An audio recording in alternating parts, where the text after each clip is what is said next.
Mesdames et messieurs, bonjour. Vous suivez l'élan africain et je vous remercie. Selon une citation célèbre attribuée à l'ancien Premier ministre britannique Winston Churchill, la démocratie est le système de gouvernement le moins mauvais.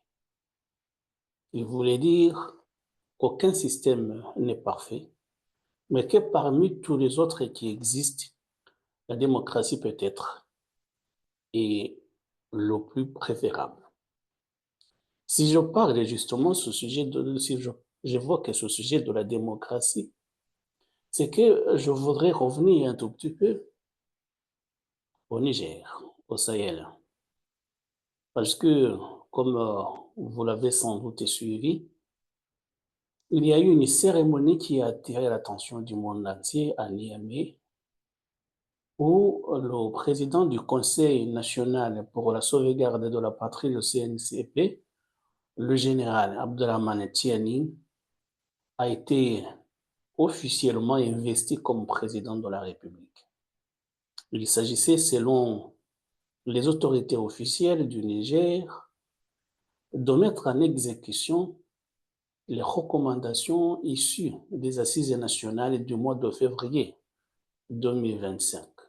Les assises nationales qui marquent désormais un tournant décisif dans la marche de notre pays vers sa refondation politique, économique, sociale et culturelle se sont déroulées à la satisfaction générale du peuple nigérien, avec les résultats que vous connaissez, et ce, conformément à la lettre de mission à nous confiée par le président du Conseil national pour la sauvegarde de la patrie, chef de l'État.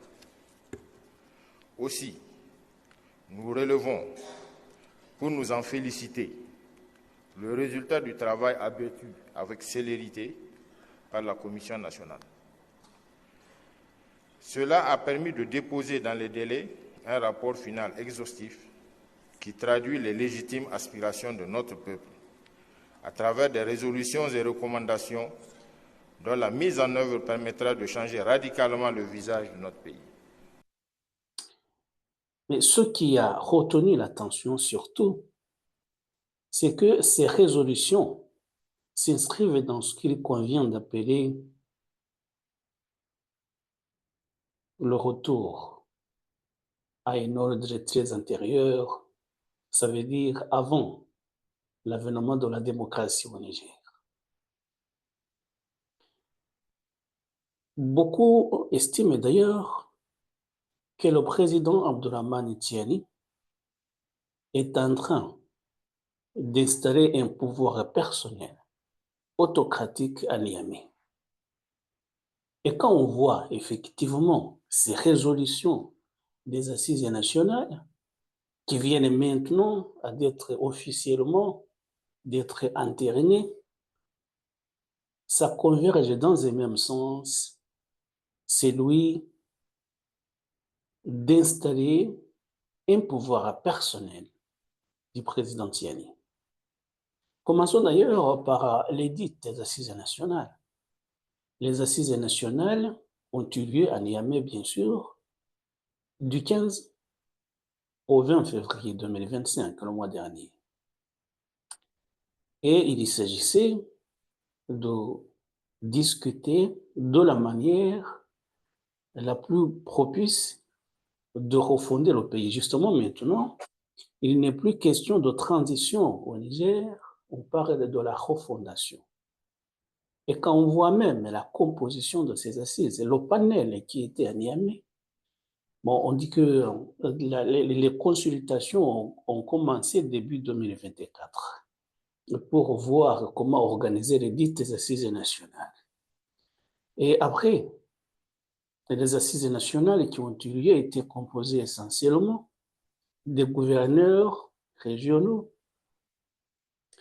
des, des chefs religieux et les membres de la société civile. Mais il y en a qui ont refusé de participer, notamment l'ordre des avocats, puisqu'ils voyaient justement que la composition de ces assises était en réalité que le panel en question était en réalité composé par des partisans des auteurs du coup d'État du 26 juillet 2023.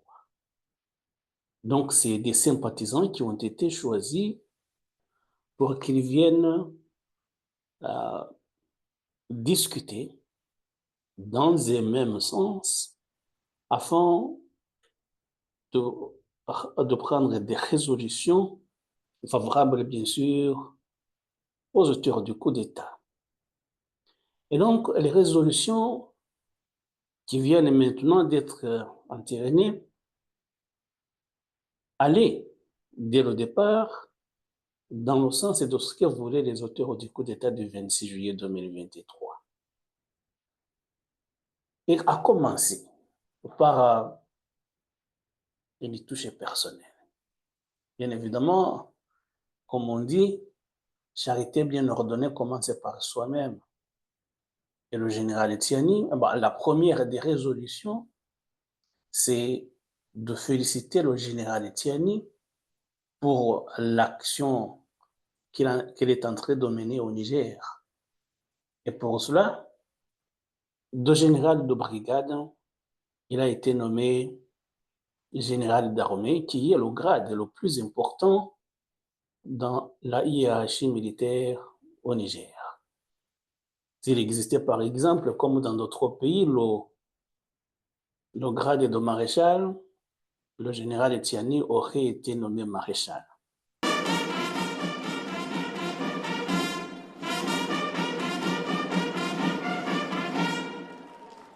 Décret numéro 2025-159, barre P, barre CNSP, barre MDN, du 25 mars 2025, portant promotion au grade supérieur d'un officier général des forces armées nigériennes au titre de l'avancement exceptionnel pour l'année 2025.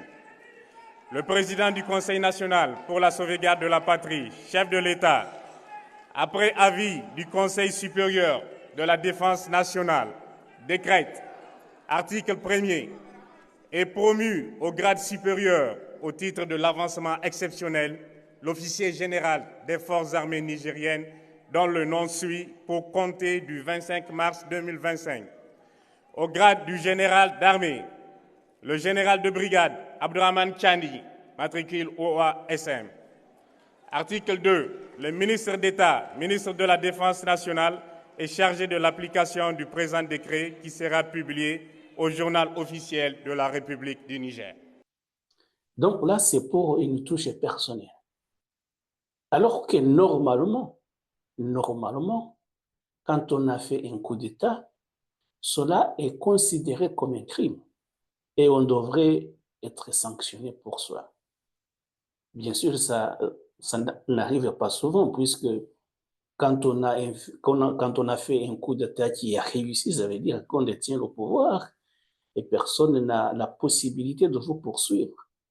Mais normalement, faire un coup d'État est considéré comme un crime. Et bien sûr, les dites assises nationales ont pris une résolution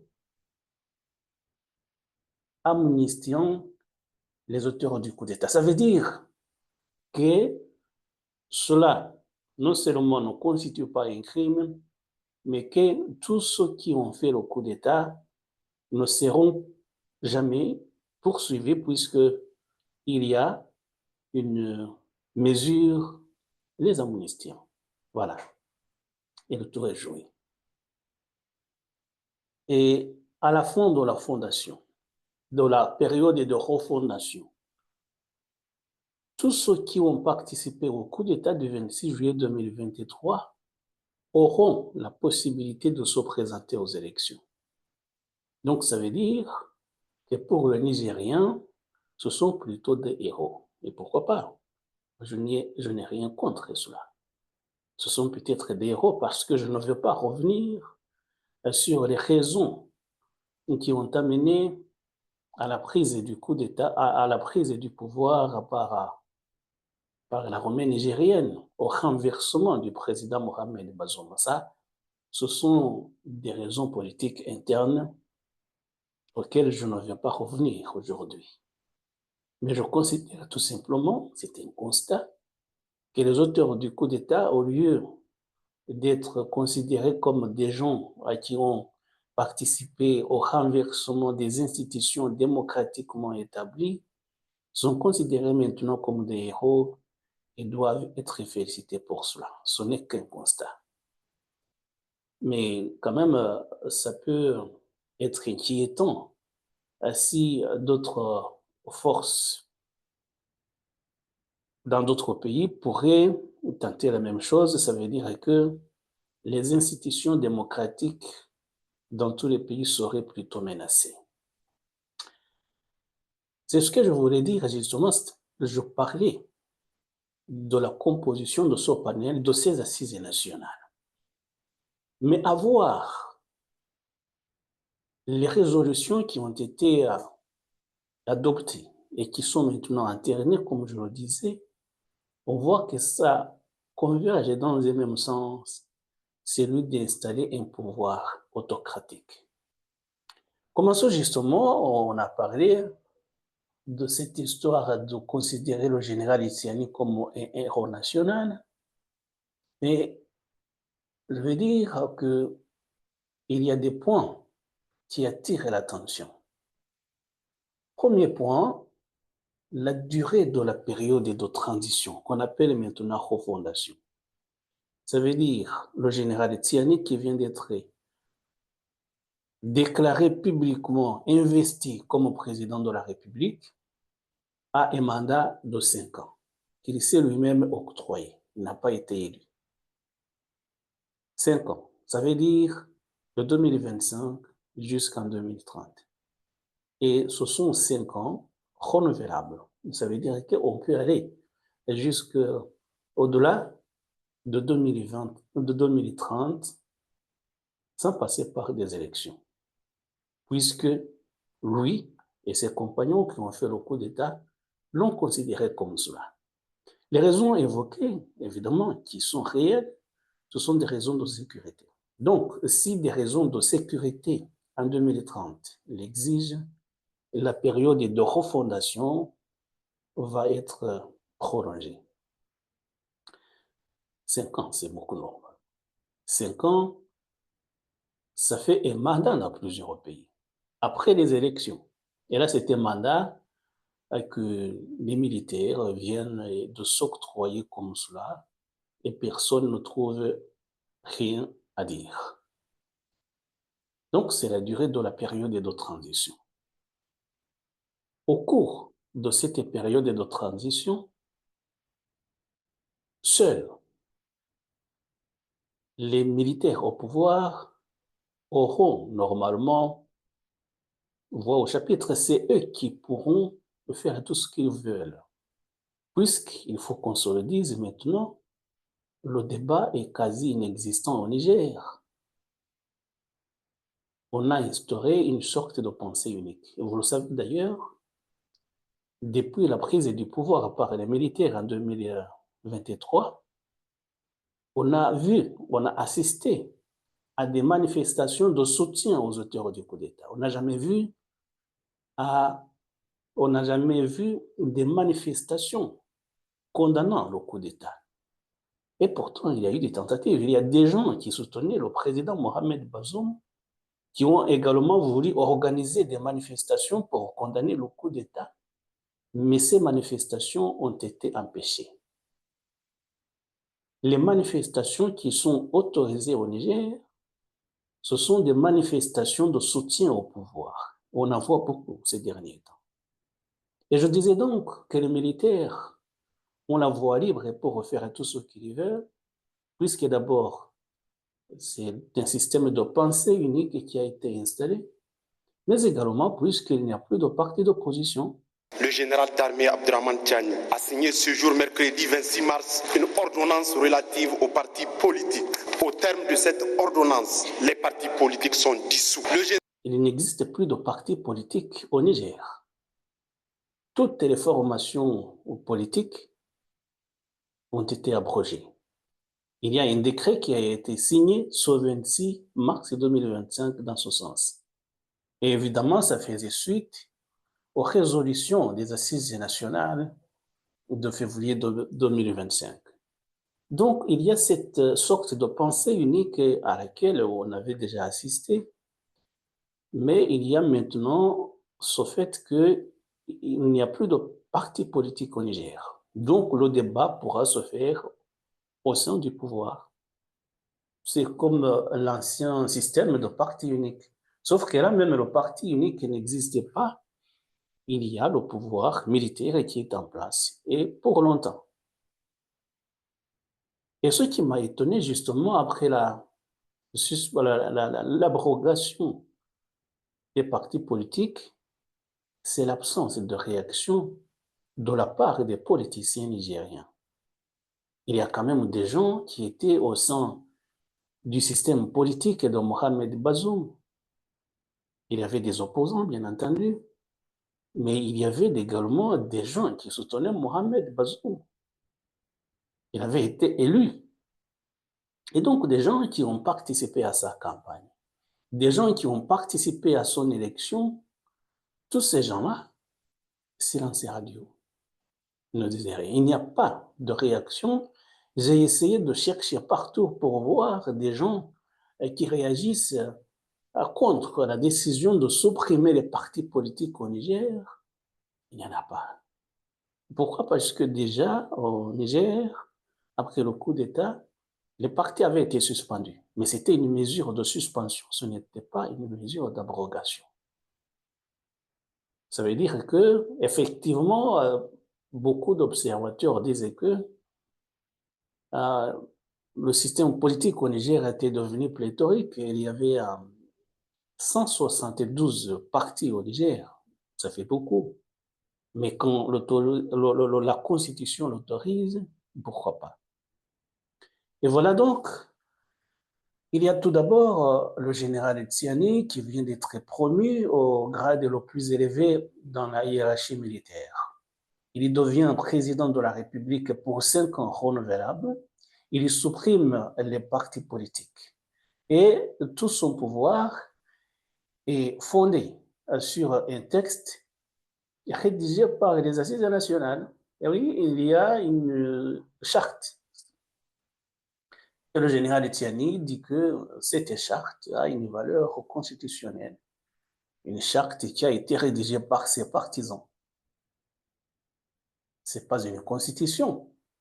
Mais oui, il dit que ça a valeur constitutionnelle. Et puisqu'il le veut justement, ça devient une réalité. S'agissant de la promulgation de notre charte de la refondation, nous mesurons tous l'importance de cet acte qui consacre l'aboutissement d'un long processus populaire et inclusif commencé de mon adresse à la nation du 19 août 2023. La charte que nous adoptons aujourd'hui s'inscrit quant à sa structuration dans l'approche classique des textes constitutionnels. Elle organise les pouvoirs publics et pose les principes et valeurs de la refondation de notre République. Mais c'est véritablement dans son contenu que la charte innove. En effet, elle consacre, entre autres, le principe d'un recours au référendum populaire pour permettre au peuple de s'exprimer sur tout projet d'installation de bases militaires étrangères dans notre pays ou encore des mesures inédites de protection de nos ressources naturelles pour que les Nigériens véritablement profitent de l'exploitation de leurs richesses. Enfin, elle fait place au patriotisme, à la citoyenneté et à la protection de l'intérêt général. C'est une charte, normalement, qui est faite pour le général Tiani.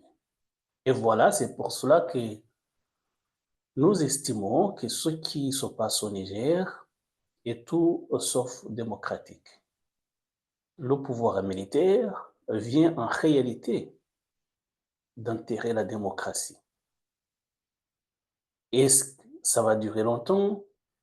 Est-ce que le pouvoir militaire va autoriser prochainement la formation d'autres partis politiques? C'est possible puisque les partis existants ont été abrogés, mais normalement, il se pourrait que peut-être le pouvoir autorise à nouveau la formation d'autres partis. Ça veut dire de nouveaux partis.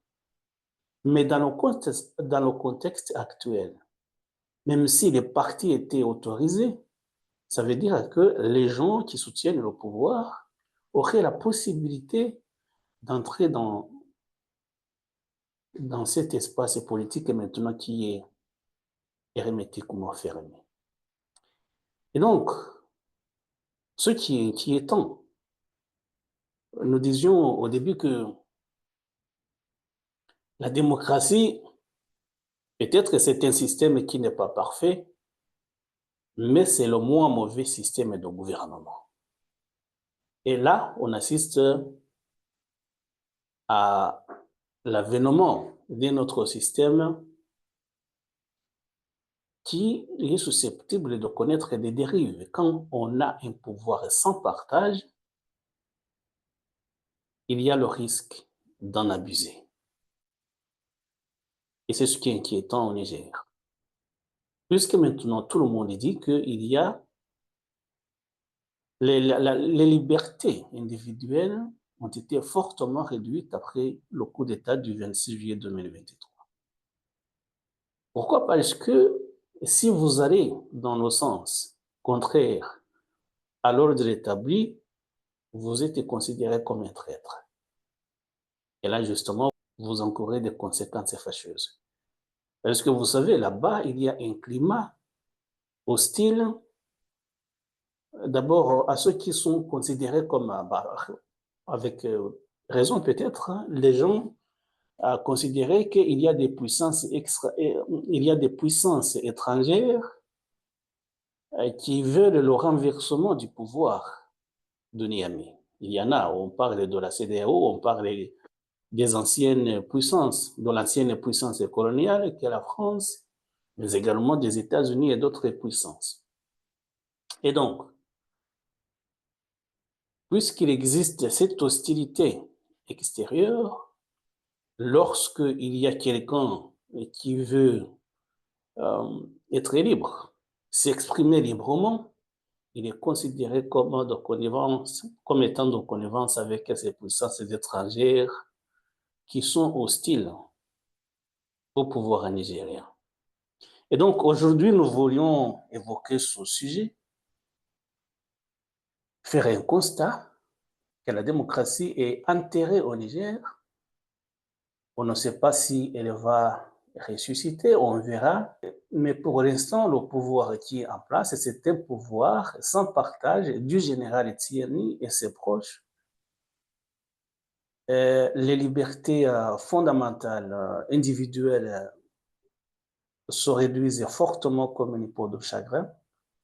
Et on ne sait pas ce qui va arriver dans l'avenir, puisque le pouvoir évoque des raisons de sécurité qui sont réelles.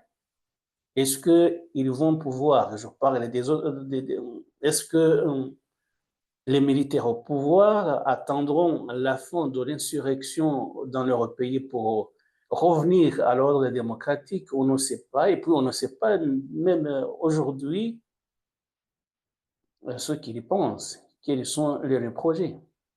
Et voilà, mesdames et messieurs, merci de nous avoir suivis. À très bientôt pour d'autres sujets. Au revoir.